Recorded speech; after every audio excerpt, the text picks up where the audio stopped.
guys? It's YellowMaster69 here, and Dead or Alive 6 was finally out.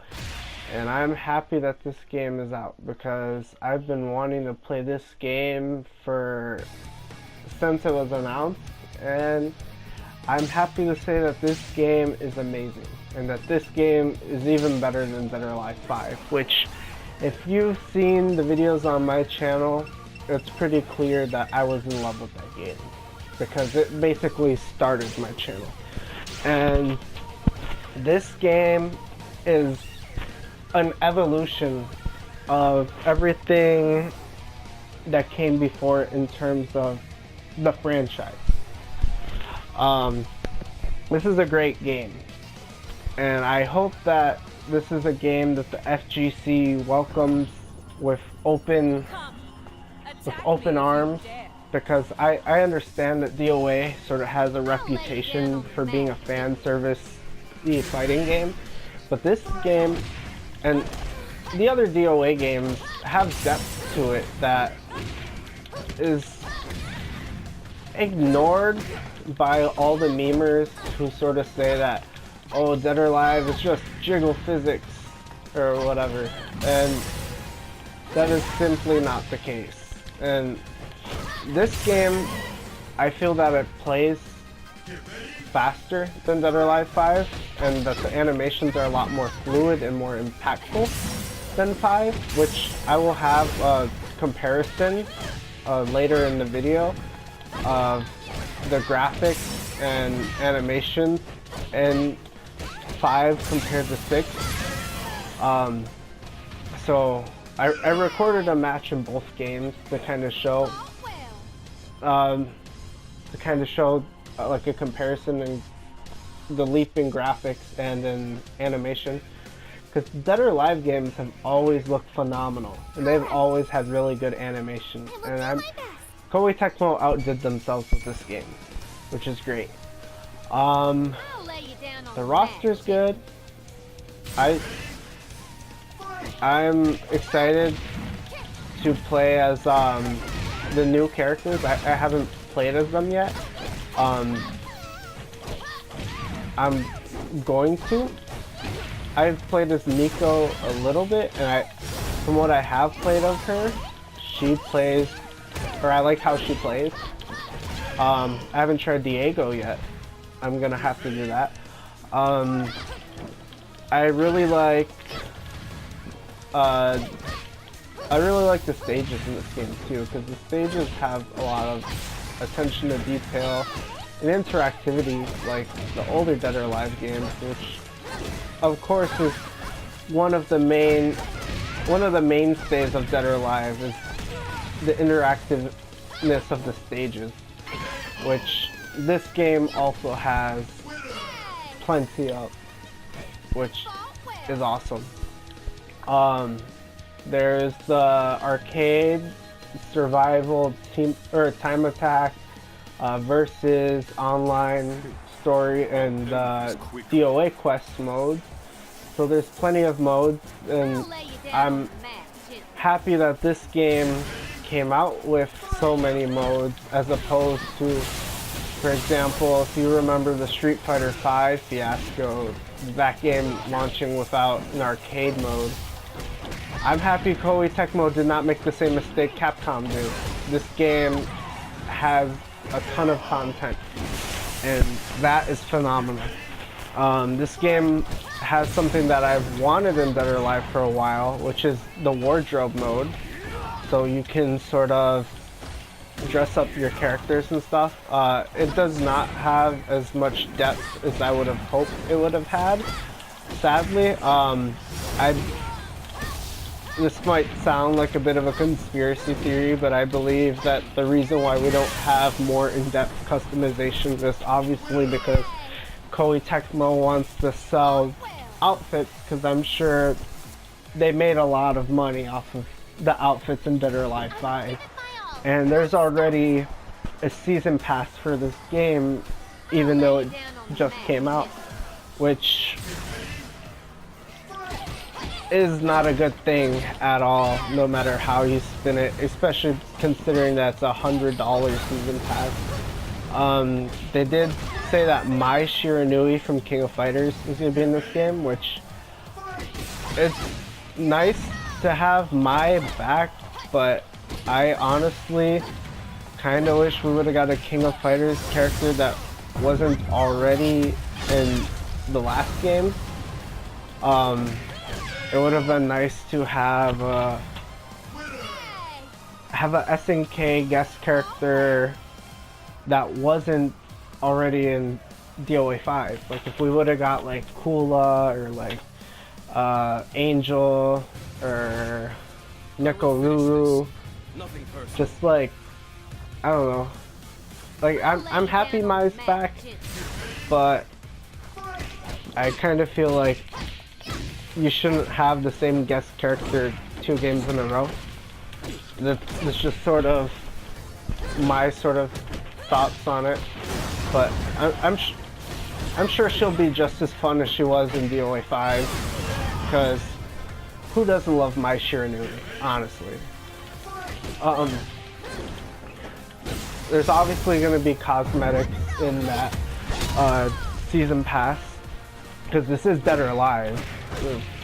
They, like I said, they make so much money off of the cosmetics for these games that it would be shocking if Koei Tecmo did not try to capitalize on that. It's kind of, I don't know. I mean, they did give us like 15 outfits per character. And I don't want to sound entitled, because entitled gamer or whatever, but if these outfits were ready before the game was even released, why? I think DLC should be something developed after the game, because to me it shows that if you have downloadable content that comes directly after the game came out, that something was taken out of the game, because that stuff must have been developed originally when the game came out. The other problems that this game has, which has kind of to do with the online.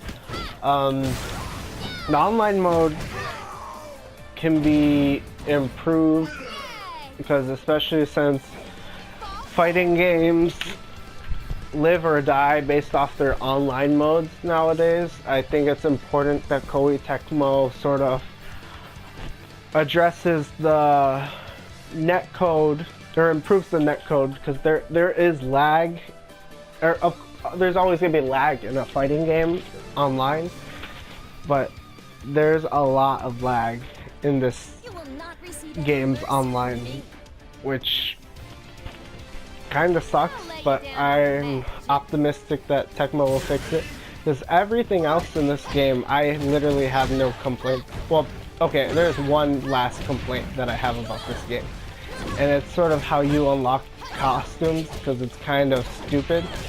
But this is more of like a nitpick. But the way you unlock costumes in this game, or you get 2 different currencies. You get costume parts, and then you get actual coins. And costume parts you get randomly, and it can be for a character that you don't even play as, along with having you have to buy it with the coins after you get the parts. So I just think that's a little bit redundant, but I guess it extends the life of the game if you want to, and it makes it, I guess it can encourage you to play characters other than your main. You're like, you see these new costumes that are really cool, and you're like, hey, maybe I'll try this character, and then who knows, maybe you'll like that character better than your main, and then it might become your new main. As I've mentioned, I have not played the story mode, and I will do a review for that once I've completed it. I don't expect it to be... I don't expect it to be like some mind-blowing sort of like deconstruction literature, like masterpiece Evangelion sort of story. I know it's gonna be a dumb, campy anime kung fu fighting story, like Dead or Alive 5 was, which is perfectly fine because I love that, and that is, I think, a part of Dead or Alive's identity is sort of that sort of smooth, hard-hitting kung fu action, sexy outfits, and comedy, and those epic sort of Ninja Gaiden anime moments. Which, oh look, I just unlocked something for Tina, which I'm a bit surprised about. I feel that this game is gonna have hopefully gonna have a lot of longevity because it does have a lot of content. I'm just hoping that people sort of ditch their preconceived notions about what Dead or Alive is and give this game a chance, because honestly this is one of the best fighting games I've played in a while, and I love this game and I want it to succeed.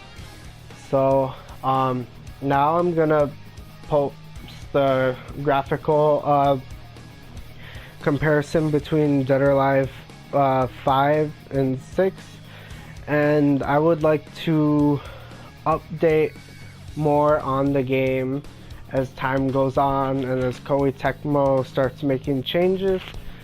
So I'll see you guys next time. Can you deal with that?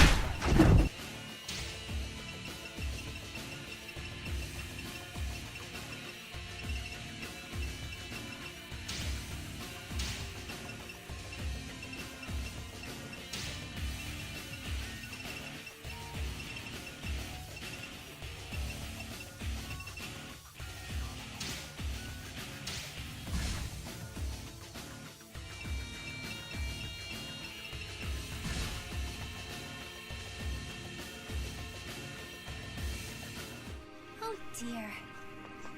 Here I go. Get ready, fight!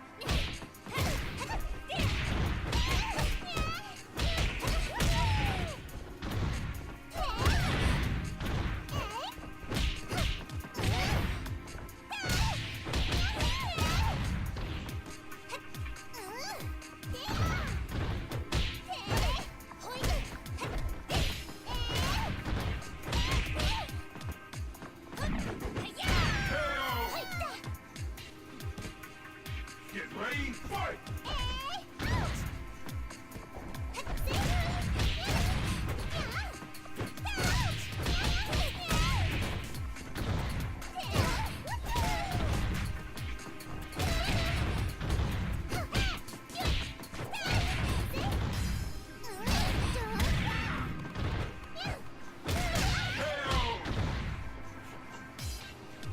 Get ready, fight!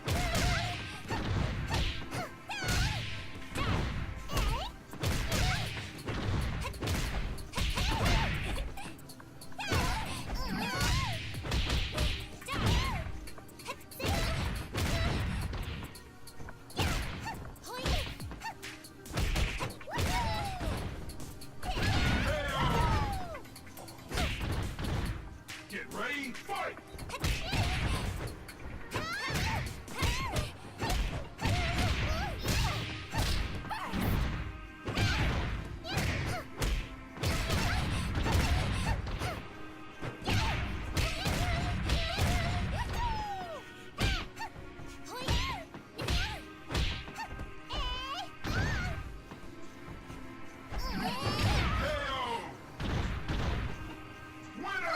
I'm so sorry.